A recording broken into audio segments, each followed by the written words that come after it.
Salut tout le monde! Eh bien, c'est vendredi, donc c'est l'heure de faire le bilan des sorties de la semaine. Et évidemment, plus on approche de la fin d'année, plus il y a des sorties. Donc ça y est, c'est encore bien dense. La semaine dernière, il y avait pas mal de jeux experts. Cette semaine, on est plus léger en experts. Et on va faire une petite part belle peut-être aux jeux familiaux et aux jeux enfants. Avec, on commence par les clés magiques. Les clés magiques, ça va s'adresser à un public de 5 ans. Et l'idée, ça va être de parcourir un chemin, une sorte de petite course sur un principe du stop ou encore. Je vais lancer 3D. Si je tombe sur la face lune, je mets de côté, je ne peux pas relancer. Et sinon, soit je décide de m'arrêter, je prends la clé. La clé, selon la couleur, va me permettre ou pas d'ouvrir le coffre et de récupérer les trésors de la couleur qui va bien. Et puis le but du jeu, c'est d'être le premier, évidemment, à avoir un certain nombre de couleurs. Voilà, ça c'est clé magique. Il est chouette, les couleurs sont belles. Le petit mystère de ça va ouvrir ou pas le trésor qui est vraiment chouette. Donc ça, clé magique pour les 5-6 ans. Celui-là, je pense que ça va être un de nos coups de cœur. Ensuite, on a chez ABBA. Alors, ABBA, il y a les Logic Games. Il y a trois jeux de logique. C'est chouette, c'est en bois, c'est bien fait. Donc, des casse-têtes solo évolutifs. Le premier, c'est les acrobatastiques, où on va nous demander de repositionner, tel les tangrammes, mais en volume, repositionner les polyomino.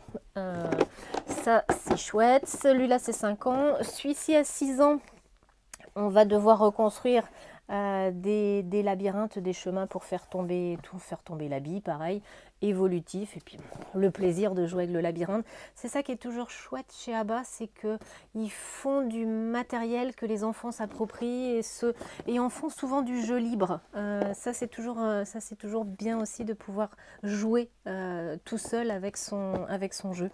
Donc celui-là, c'est un 6 ans. Et notre chouchou, c'est le 4 ans. C'est où se cache Vanda. Alors là, le principe, c'est qu'on va jouer dans la maison. La boîte correspond à une maison, donc on va y mettre le toit. Et vous avez toute la famille. Il y a le papa, le cousin, j'ai pas retenu leur nom. Et il y a Vanda. Et Vanda, donc, il va falloir la positionner dans la maison. Donc, on est sur un jeu d'observation. C'est vocabulaire observation. On va nous dire que Vanda, elle se trouve dans une pièce où il y a la baignoire et où il y a une porte. Donc, on va avoir des petits trucs comme ça. Et toujours un gros livret avec la solution au dos. Et au fur et à mesure, on va mettre Vanda au début. Puis après Vanda, il y a cousin Lulu ou Albert ou Marcel, je ne sais plus comment il s'appelle, qui est à positionner aussi. Sachant que chaque personnage ne peut se trouver que dans une pièce, il va falloir trouver où les placer. Et plus on va aller, plus il va y avoir des notions différentes parce qu'il va y avoir des notions de plus petit ou plus grand. Il y a des ballons, le petit ballon, le moyen ballon. Donc c'est vraiment un très bon jeu d'observation. Puis ce que je disais, le matériel est génial, où l'enfant sait bien qu'il va se raconter ses histoires dessus. Donc le coup de cœur de la boutique, sûrement, enfin du mien c'est sûr. Et je pense que Jérémy et Clémence... Clémence, il a déjà bien joué hier. Je pense que Jérémy, quand il reviendra de vacances, il va craquer aussi. Ensuite, ouais, je sais, on est loin de Noël, mais ABBA nous sort déjà c'est son deuxième calendrier de l'Avent. Il y en avait eu un l'an dernier qui était vraiment très très bien. Et celui-là, il est bien agréable aussi. Ce qui est chouette, en fait, c'est que c'est 24 histoires, 24 éléments qui ne sont pas liés spécifiquement à Noël et qu'on va pouvoir réutiliser, pareil, pour faire du joli, pour se raconter des histoires ensuite. Donc pour les parents, il y a 24 histoires à raconter et des petits jeux. Donc ça, à partir de 2 ans. Ça sera très bien. Et après, pas forcément sur le temps de Noël. Voilà. Ensuite, qu'est-ce que j'ai prévu de dire? Peter et les enfants perdus. Ça, c'est le joli jeu de Marc Paquin qu'on avait laissé avec l'île au trésor, ce magnifique jeu où il fallait retrouver sur une carte où se trouvait le trésor. C'était un jeu asymétrique. Il y avait celui qui jouait le méchant pirate, je ne sais plus comment il s'appelle, et puis les autres pirates qui essayaient de lui chipper son trésor pendant qu'il était en prison. Et la marque revisite cette idée sous un jeu coopératif où il va falloir, le vilain capitaine Crochet, évidemment, nous a perdu les enfants, donc il va falloir retrouver où sont cachés les enfants. Pour ce faire, on donne des indices à chaque joueur sur des petites cartes, et vraiment c'est un petit jeu de déduction. On va aller chercher, vraiment, vraiment chouette, une petite... je ne sais pas ce qu'ils mettent, ouais, à partir de 10 ans. Et je ne sais pas s'il pouvait y avoir meilleur illustrateur que Jérémy Fleury pour illustrer Peter Pan. Il a une patte graphique merveilleuse, de couleurs, de sourires. Et ouais, bravo Jérémy Fleury, parce que ça fait beaucoup aussi dans un jeu, les illustrations. Voilà ça, donc familial, coopératif, petit jeu de déduction. Alors, un petit peu plus difficile, mais pas beaucoup. J'en ai parlé dans la vidéo sur le retour de Vichy, hein, c'est les tours ambulantes de Wolfgang Kramer et Michael Kissling. Donc ça, c'est mes chouchous. Toujours un jeu familial de 5 joueurs. L'idée, ça va être de faire le tour de l'univers. Je ne sais pas ce que c'est. Atteindre le donjon, voilà. C'est une course. C'est une course à mémorisation, parce qu'au fur et à mesure, en fonction des dés, des cartes, on va pouvoir soit déplacer ces personnages, soit déplacer les tours. Et les tours, quand on les déplace, on les pose sur les personnages. Et donc, ils sont cachés en dessous. Donc, il faut se rappeler où sont nos propres personnages pour avancer. C'est fluide, c'est rigolo, c'est des petits, on se bloque les uns les autres, et c'est Monsieur Kramer, c'est Monsieur Kissling. Voilà. Un petit peu plus difficile, mais pas trop, c'est les Tribus du Vent.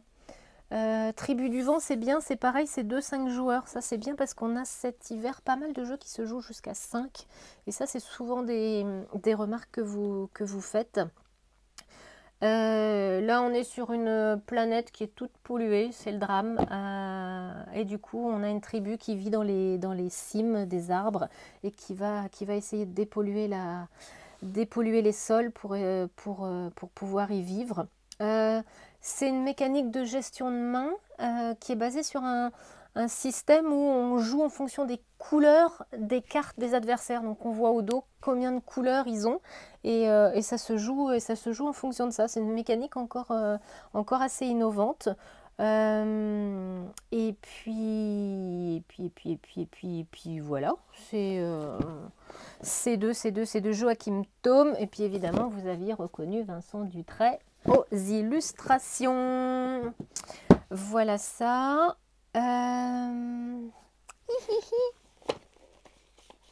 Envie de faire un peu de puzzle. Il y a trois nouveaux cartes qui sortent. Un Van Gogh, un qui s'appelle Labyrinthe sans dessus-dessous, champ dessus-dessous, pardon, et un autre qui s'appelle Foule. Alors celui-là, on peut s'arrêter un petit peu dessus. Il a été fait en partenariat avec la Cité des Sciences et de l'Industrie. Il va y avoir une expo en ce moment là qui va ouvrir, j'ai noté la date, 18 octobre au 6 août 2023, sur le comportement des foules, comment les foules se déplacent,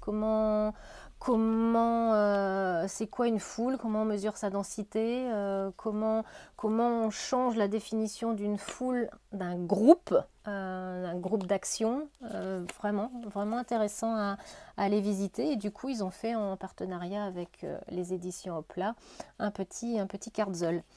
Alors pour rappel, Cartzol, ce sont ces cartes qu'on va mettre les unes par-dessus les autres de côté, avec plusieurs défis possibles, de façon à reconstruire un puzzle.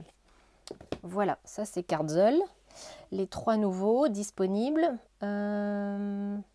Forcément, un jeu d'ambiance, parce que sans jeu d'ambiance, la fête est moins folle.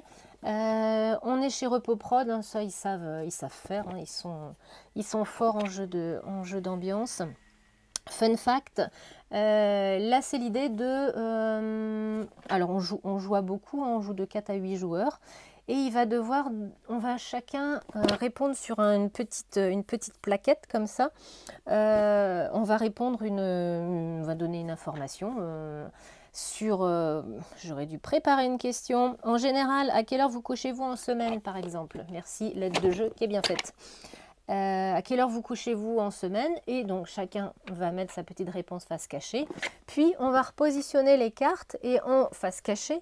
Et en fonction de comment je pense que les autres se situent, on va essayer de les remettre dans l'ordre croissant du se couche le plus tôt ou se couche le plus tard. Comment on se dose par rapport aux autres. Puis on va dévoiler, puis on va regarder est-ce qu'on a réussi à trouver l'ordre ou pas. Si c'est bon, c'est impeccable, on gagne des points. Sinon, paf, c'est raté. C'est rigolo pour apprendre à... faut se connaître un tout petit peu pour pouvoir jouer en général. Sinon c'est moins accessible évidemment. Mais ça permet de discuter de sujets toujours étonnants entre copains. Et en ça, c'est toujours une très bonne idée. Voilà, c'est vite expliqué, c'est compris en 2 secondes. Feutre effaçable, petite plaque. Bon, toujours... bon. Je dis rien à dire sur Repoprod. Le gros lourd de la semaine, je dis lourd parce qu'il est vraiment très lourd. C'est Hit. Hein, j'ai pas besoin de le dire, on va reconnaître aussi. Hein, on a deux Vincent Dutray cette semaine aux illustrations. Alors Hit, c'est enfin le nouveau jeu de l'éditeur Days of Wonder. Hein. Days of Wonder, vous connaissez forcément parce que c'est les aventuriers du rail. Et puis il y a eu plein de choses. Il y a eu, mon chouchou, c'est Five Tribes de Bruno Catala, par exemple. Là, c'est le monsieur, je ne vais pas prononcer son nom parce que c'est pas la peine, que je vais l'écorcher, ça va être écrit. C'est le monsieur qui a fait Flamme Rouge, un des 2. Donc, vous vous doutez à la couverture de la boîte qu'il s'agit d'un jeu de course. Donc, l'idée, c'est sur le principe d'un deck building, on va essayer de gérer au mieux la surchauffe de la voiture, les vitesses, de façon à gérer son circuit et évidemment de réussir à faire la course. Voilà. Grosse boîte, beau matériel. Très honnêtement, j'ai pas été super emballée. Après, à rejouer, à voir. C'est pas sur une partie qu'on peut juger les choses. Je trouvais que la mécanique de deck building mettait un petit peu de temps à se mettre en place, mais à revoir. Voilà.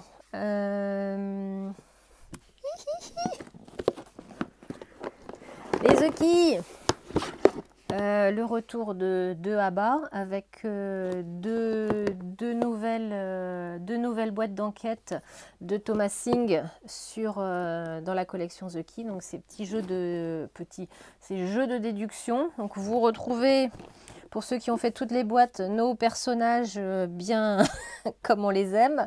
Le Casse en série au Royal Casino, celui-là qui reste d'un niveau intermédiaire. Et l'évasion à la prison Strongwall, celui-là qui a un niveau bien au-dessus. On l'a ouvert hier, on a regardé, en effet il y a beaucoup de matériel. Celui-là vraiment, si vous avez envie de vous briser les neurones en attendant l'arrivée de Turing Machine de Johan Levé, celui-là déjà il y a de quoi faire. Je peux rappeler rapidement le principe du jeu. Il y a 9 enquêtes dans les boîtes avec sur les cartes, vous avez des éléments de couleur qui correspondent donc aux 9 couleurs des enquêtes. On va choisir une couleur, on fait l'enquête rouge. chacun va choisir des cartes rouges et ça nous donne une information.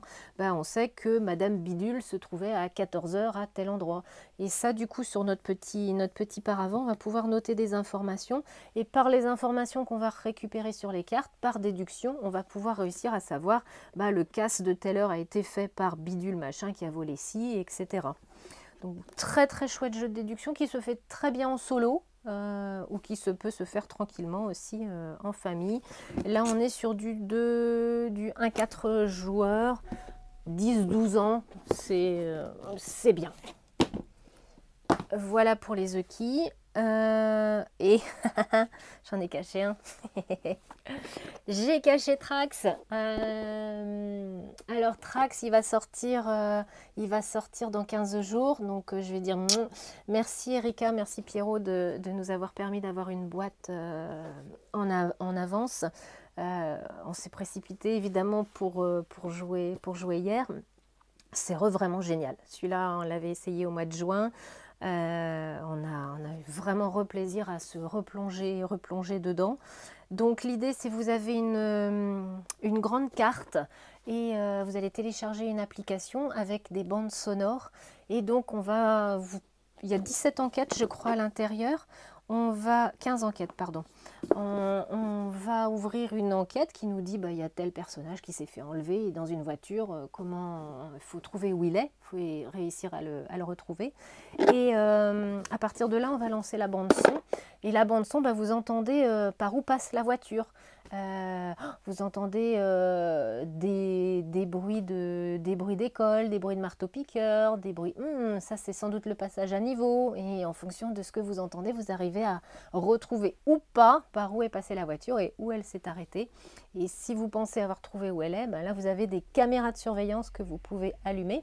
Et la carte va vous montrer des petites choses. Par ça, vous allez voir, est-ce que c'est bien là qu'est arrivée la voiture. Puis après, vous allez donner l'information à l'application, puis vous allez avoir la solution ou pas, bonne ou pas bonne. C'est chouette, c'est forcément super immersif parce qu'on travaille avec du son. C'est super agréable à entendre. Les sons sont vraiment super bien travaillés. Puis la carte est forcément très rigolote. Pierrot a su nous faire des trucs très marrants sur l'image. Bon, notre petit chouchou de fin d'année qu'on se garde pour nous 15 jours mais qu'on veut bien vous montrer et puis vous pourrez en profiter à la fin du mois dès qu'il arrive. Voilà. Eh bien, est-ce que j'avais un truc à rajouter? Bah oui, je suis bête. La sélection, vous voyez au dos, la sélection des ludicaires est arrivée. Donc notre petit fascicule de fin d'année, les environ 200 jeux qu'on a trouvé vraiment important de vous mettre en avant cette année. Donc n'hésitez pas à venir chercher, le magazine est gratuit, on en met aussi dans les ludothèques environnantes, cafés, bar à jeux, etc. Donc n'hésitez pas à le demander et vous le retrouvez aussi sur le site de la boutique. Voilà pour toutes les informations de la semaine. Youpi, c'est parti!